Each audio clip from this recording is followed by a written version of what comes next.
From the Missouri School of Journalism, welcome to Global Journalist. I'm Jason McClure. Israeli Prime Minister Benjamin Netanyahu is nothing if not a political survivor.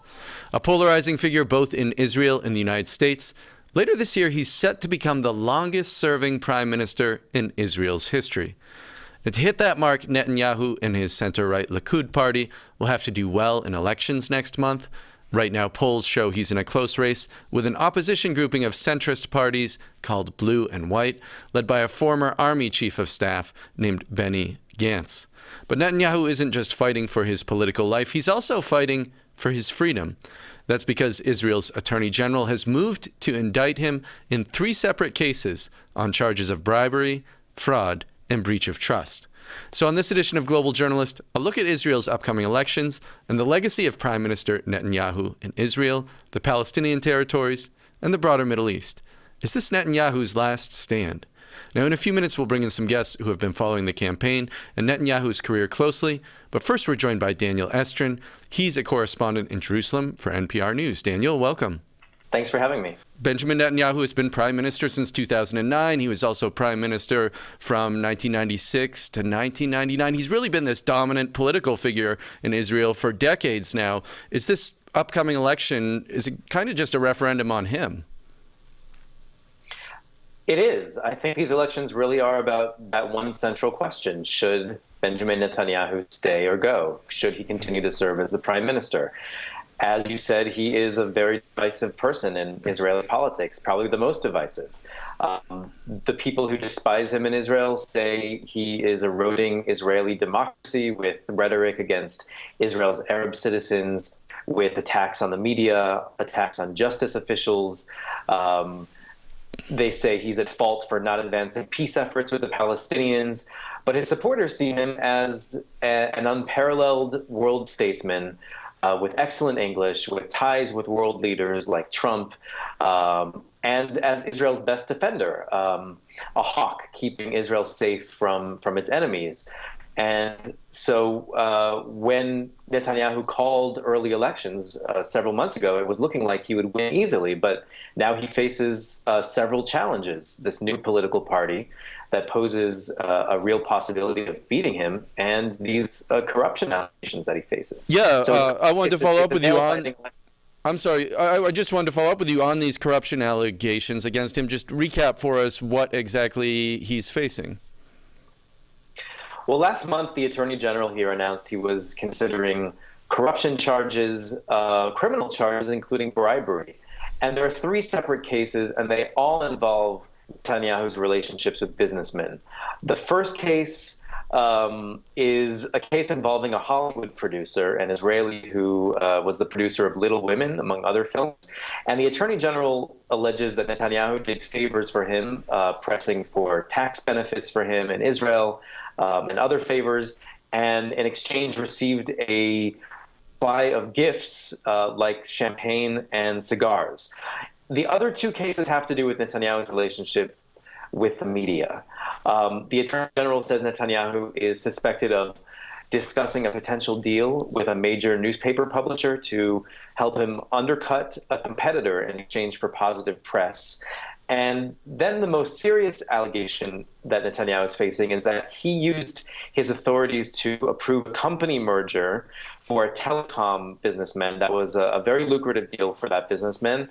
In exchange, that businessman's news website gave Netanyahu and his family very favorable press coverage. So Netanyahu is now facing these allegations. He gets the chance in court to fight them and to convince the Attorney General not to press charges. But it does look like an indictment is inevitable. Well, what about the timing of this? Isn't it odd for the Attorney General to be making these announcements just before an election? In the U.S., the Justice Department actually has guidelines about not filing indictments against public officials within, I think it's 60 days of an election, so as not to influence the poll. Well, yes. First of all, technically, the charges have not been filed. The Attorney General has announced his intention to his interest in possibly filing charges pending a hearing that Netanyahu gets. But certainly Netanyahu says this is election interference. His critics are saying that Netanyahu knew that these possible charges were coming. The police several months ago, already announced that they were recommending to the Attorney General to file charges against him. And so the thinking here, according to many analysts, is that, well, perhaps Netanyahu wanted to call these early elections because he wanted to try to preempt the Attorney General. And he was hoping that the Attorney General would either wouldn't have time to come to his conclusions before the elections, or to convince the Attorney General that if he does win a fresh mandate from the public, not to pursue these charges. So how is this playing out in the campaign? How has he responded to these charges? Well, they've really been a central issue now in Netanyahu's campaign. When he gave a speech right after the Attorney General made this announcement, he spoke with a lot of terms that you might be familiar with from Trump. He called these allegations fake over and over. He called it a blood libel, scandalous lies, a witch hunt, and he's blaming the media and the left wing in Israel for trying to conspire and to pressure the Attorney General to file these charges. And he says, it's not about me, it's about my right-wing government and attempts to topple my government. So it sounds like there are very clear echoes to how President Trump has responded to the Mueller investigation in the United States and some of the other investigations of him and his campaign. I think so, and you see this kind of this as one journalist called it, a feedback loop between Trump and Netanyahu. In Netanyahu's campaign, he has a big billboard that's out that shows him and Trump standing together, showing that trying to highlight Netanyahu's statesmanship and his close ties with Trump. Well, have these affected his poll numbers? Like, how has this moved the public? So that's the really interesting question, because it seems that the majority of the Israeli public has already made up their mind about Netanyahu, and there are those who can't stand him and won't want to vote for him, and there are those who are his base and his supporters, and that these corruption allegations are not going to change their mind. But because these elections appear to be so close, it could be a matter of very few votes tipping the scales either way. And so these corruption allegations could, at least this is what Netanyahu is concerned about, that maybe some of his supporters who would have voted for him might be convinced to vote for the opposition. Well, Daniel Estrin, thanks so much for taking the time to join us. You're welcome. This is Global Journalist. On today's program, we're talking about elections next month in Israel, where Prime Minister Benjamin Netanyahu is in a tough race for re-election as he battles 3 separate corruption investigations. We just spoke with NPR's Daniel Estrin in Jerusalem. For more on this issue, we're joined by 3 other guests. With us in Tel Aviv is Emmanuel Navon. He teaches international relations at Tel Aviv University and is a senior fellow at the Kohelet Policy Forum, an Israeli think tank. He's also a senior analyst on Israel's I-24 News. Emmanuel, welcome. Thank you. Also with us from Jerusalem is Aaron Heller. He's an Israel correspondent for the Associated Press. Aaron, welcome. Thank you. It's good to be here. And on the line from Washington, D.C. is Dan Arbel. He was a long-serving diplomat in Israel's foreign service, including 3 years as its deputy chief of mission at its embassy in Washington, D.C. He's now a scholar in residence at American University. Dan, welcome to Global Journalist. Thank you. Good to be here. Well, Emmanuel Navon, if I could start with you, give us just a brief primer on Israel's electoral system, because in Israel's parliament, the Knesset, there's more than a dozen different parties there, and so it sounds like even the biggest parties can only sort of reasonably expect to win maybe a quarter of the seats on their own. Right. So Israel is a multi-party parliamentary system, actually pretty similar to most European countries. It's not a first-past-the-post system like in America. Most parties get represented in the Knesset, and you can't really have a government with only one party. You always end up having a coalition with generally about 4 or 5, sometimes 6 political parties. And what that means is that in order to win an election, you need to have a majority. So it's not enough to be the biggest party in the Knesset.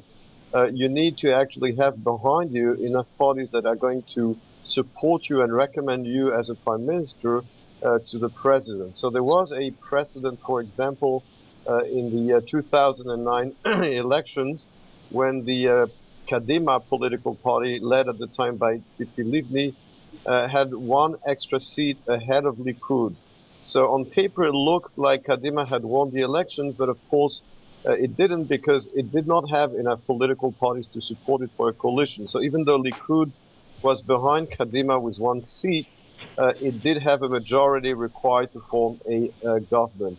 So this is also something what's happening. It's similar with the current election. According to the polls, this new political party, Blue and White, led by Benny Gantz, is ahead of Likud, according to most polls, between 3 and 4, sometimes 5 seats. But if you look at the same polls, it does not seem to have a coalition. So it might be ahead of Likud, but it doesn't mean that it would be able to form a government. And that's because Blue and White's allied parties aren't doing as well as Likud's allied parties then, and so therefore Blue and White can't form the majority it needs to form a government. That's right. I mean, technically on paper, Blue and White could form a coalition with the ultra-Orthodox religious parties. There were cases in the past sometimes where those parties joined a coalition with the Labour Party, for example, in 1993.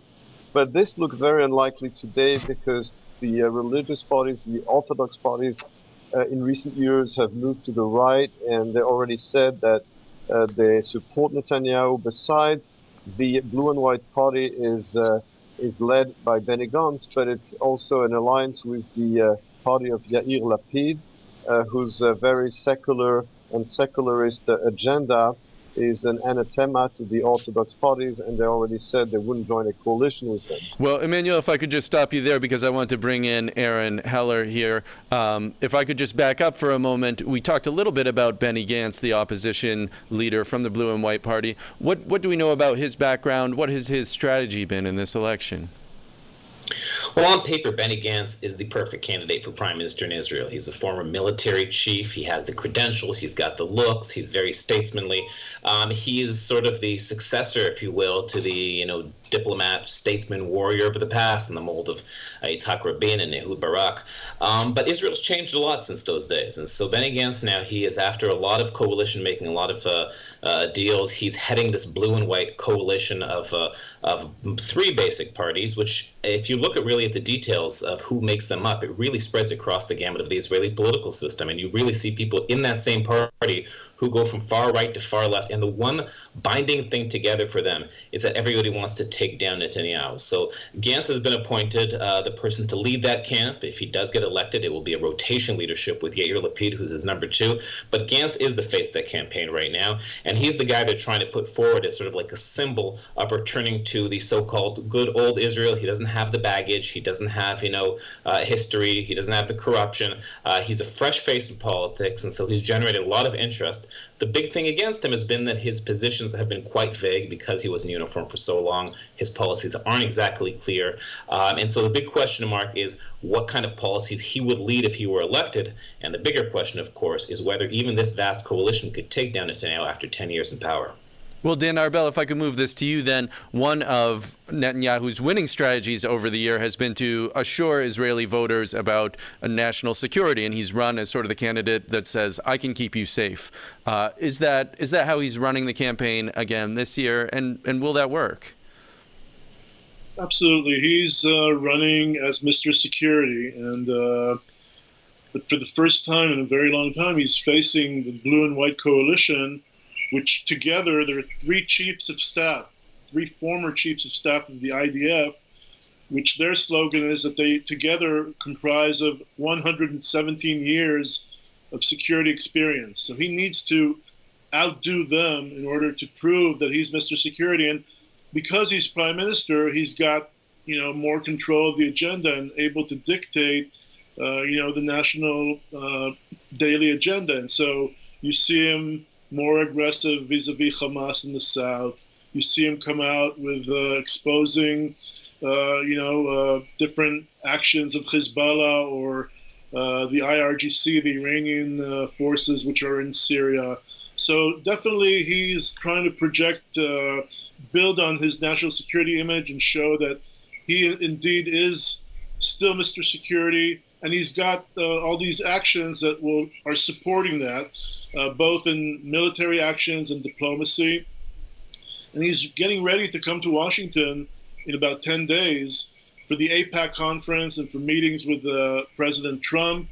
And there, I can assure you that you're going to see a lot of fanfare, a lot of a very red carpet reception, also trying to show the strong bond between him and President Trump and the United States.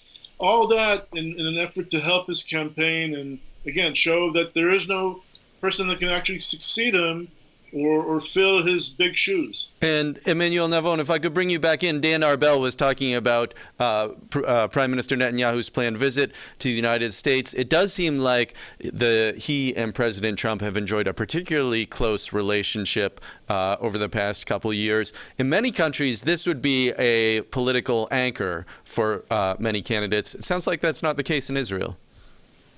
Right. Israel is not France, and Israel is not the UK. I would say that for most Israelis, the style of President Trump, from his tweets to his very divisive personality and statements, are not really an issue, because as far as most Israelis are concerned, the fact that President Trump honored his campaign commitment to transfer the U.S. embassy from Tel Aviv to Jerusalem, the fact that he pulled out from the Iranian deal, the nuclear deal, which most Israelis oppose, that is good enough for a majority of Israelis.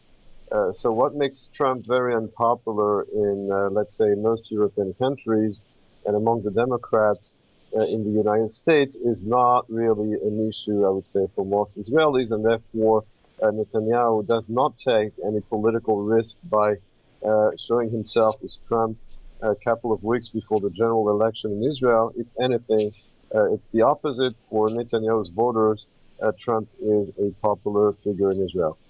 A reminder that you're tuned into Global Journalist. I'm Jason McClure. On today's program, we're talking about elections in Israel next month and the political legacy of Prime Minister Benjamin Netanyahu. We're joined by Emmanuel Navon of Tel Aviv University, Aaron Heller of the Associated Press, and Dan Arbel, a former Israeli diplomat, now at American University. If you're interested in more Global Journalists, check us out online at globaljournalist.org. There you can find our archives and additional coverage of underreported international news and human rights issues. You can also like us on Facebook, where we live stream, follow us on Twitter, subscribe to the podcast on iTunes, or see our videocast on YouTube. Aaron Heller, if I could bring you back into the conversation. Israel does appear to be an intensely polarized country politically. One of the big fault lines is over the role of Judaism and the state. And Prime Minister Netanyahu said recently that Israel is a nation state of Jewish people and them alone. And that raises obvious questions for Israel's Arab citizens and how they belong. How is that message resonating in Israel right now? Well, it's been one of the major divisive issues in this election. I mean, on the face of it, it shouldn't be a divisive issue. It should be straightforward. I mean, Israel is the nation state of the Jewish people. But Netanyahu and his coalition have made it an issue in their last term now because they've passed this law, which is sort of enshrining it in law. And what sometimes was sort of accepted to be sort of like the default status of Israel, where it's a Jewish majority, this legislation really put the 20% Arab minority a bit in a corner, feeling that they've been pushed down as far as their status is concerned. And this, of course, was a move that Netanyahu needed to do to fortify his base, but it's now being used in the election campaign. And we see that for Netanyahu, this has turned out to be actually a pretty effective strategy for him to galvanize his base. I mean, he knows that the Arabs are not going to vote for him, and so a lot of his hardline nationalistic base likes these kind of things, and they're trying to press forward with all of these kind of measures to put forward more of a nationalistic stance, and basically trying to turn to the opposition or anybody who's against him to being on the other side, which is why I guess the word left has become a bit of an insult in this election campaign. Anybody who really has not toed the line that Netanyahu has set in the last few years, he derides as a leftist, and that That will include the media, will include the prosecution, the courts, and primarily also the Arab segment of Israel, which do feel that even though they have equal rights under law, they do feel sidelined.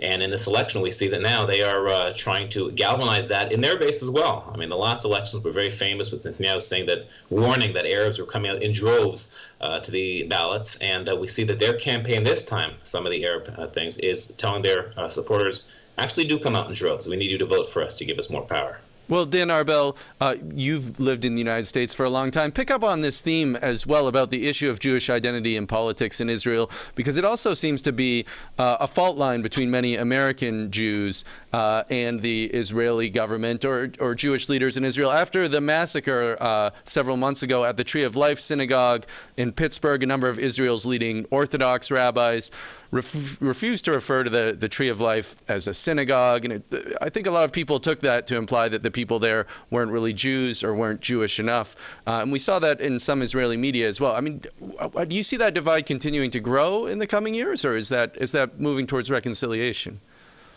It is absolutely, Jason. It is growing, and it has to do both with religious affairs and also national affairs. It's religious affairs is the majority of the American Jewish community is the affiliated American Jewish community are in the conservative and reform movement, while Israel is controlled by the Orthodox rabbinical establishment, which does not recognize Reform Judaism or conservative Judaism.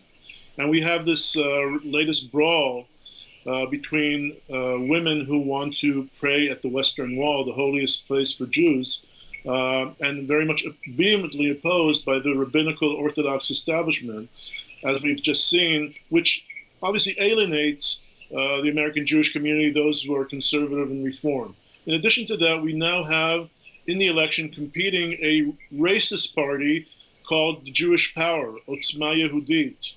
By the way, Netanyahu was behind bringing them into a coalition of parties, and that further threatens to alienate American Jews who are mostly liberal, who are mostly supporters of the U.S. Democratic Party. So that adds another element to it. Of course. Well, Dan, if I could just stop you, remind us what it is that Otzma Yehudit, this party that you say is racist, what is it that they've said and done in the past that has led to this sort of widespread referral to them as being a racist party that's now allied with Netanyahu? They're the successors of the Kahana Chai movement, of the late rabbi, or so-called Rabbi Meir Kahana, who called for the transfer of Arabs from the state of Israel, who called for who advocated for a very racist policy and very anti-Arab policy, and so against intermarriage between Jews and non-Jews, and so on and so forth, but in a very, very aggressive way. And this Otzma Yehudit party is a successor of the Kahana party, and again, having that party compete and perhaps even with a good shot at getting into the Knesset, the Israeli parliament, next month is very upsetting, not only to a lot of Israelis, but to many, many American Jews. And that we should keep our eye on it, because I think that threatens to even increase or to widen the gap between Israeli Jews and the American Jewish community. Well, Emmanuel Navon, if I could bring this back to you then, one thing that Dan had been mentioning is that there has been this sort of total collapse of the political left in Israel. Earlier in the show, we mentioned Tzipi Livni. She was once a minister in one of Netanyahu's cabinets. She ended up quitting politics earlier this year, saying that peace had become a dirty word in Israel. What sort of happened to the left in Israel, the side that used to be very much pro two-state solution, establishment of a Palestinian state? Well, what happened basically is that the Israeli left became very identified with the Oslo agreements of 1993 and 1995 under the leadership of Yitzhak Rabin and later on of Ehud Barak. And when the Oslo process collapsed after the Camp David conference in July 2000 and the outbreak of the Second Intifada, I would say that the Israeli left never recovered from this failure, having been so identified with this political process that crashed and failed in 2000. And to most Israelis, this is, I think, the main reason why they have not been voting again or giving a major support to left-wing or center-left parties, even when there was a time, for example, in 2006, when the Kadima party that was originally founded by Ariel Sharon did win a majority under the leadership of Ehud Olmert and was able to form a government. And here again, Olmert went very far in his peace offers towards Mahmoud Abbas, and his offer was not accepted. So the conclusion is that most Israelis have become very skeptical vis-a-vis the theory that a two-state solution is possible, even though the paradox here is that most Israelis do support a two-state solution, but on the other hand, they don't believe that it is feasible in the near future. And the bottom line is that the Israeli left never recovered politically from the failure of the Oslo agreements. Well, Aaron Heller, let me throw that to you then, because Emmanuel Navon, he mentioned this sort of interesting dissonance that polls show in Israel, where most people support a two-state solution where the Palestinians would have their own free and independent state, but strong majorities also show that they don't think that's feasible or possible. Explain to us how that plays out in the campaign. Is this really an issue for people? It is true. I mean, let's separate into two things. First of all, it's not an issue, but that's really a continuation of what Emmanuel just said. I mean, this sort of, in many ways, that dichotomy between people not believing it's possible, be it wanting it to happen, really isn't part of the secret of the success of Benjamin Netanyahu. He's remained in power because the diplomatic process just hasn't been viable. There just hasn't been there, at least in the eyes of the Israeli voter, a viable option or a partner to deal with. And so in many ways, a lot of times, the Palestinians who, have come to a standstill with Israel as far as peace negotiations are concerned, have sort of nullified the left because they haven't had anything else to offer. So Netanyahu is kind of, at least politically speaking, has benefited from this vacuum, and he's saying, well, in the absence of any kind of agreement or a chance for peace, I'm going to offer you strength and national and pride and all those other things that we know from elsewhere in the world. But really, I guess in some ways, which is ironic for those of us who have been following this for so long and know the history of politics in Israel, the Palestinian issue, peace, is really just not on the agenda this time. It's really mostly about referendum, about Netanyahu, pro or against. And even the issues which people are attacking him on really have very little to do with that. It mostly has to do with corruption. It mostly has to do with just sort of him being in office for so long and this, inkling for a change. And even those calling for a change, very few voices in the Israeli political system are openly advocating for saying, let's make peace with the Palestinians, because it just has been pushed down lower on the national agenda. And Aaron Heller, we're going to have to leave it there for this edition of Global Journalist, a production of the Reynolds Journalism Institute at the Missouri School of Journalism and KBIA, Mid-Missouri Public Radio.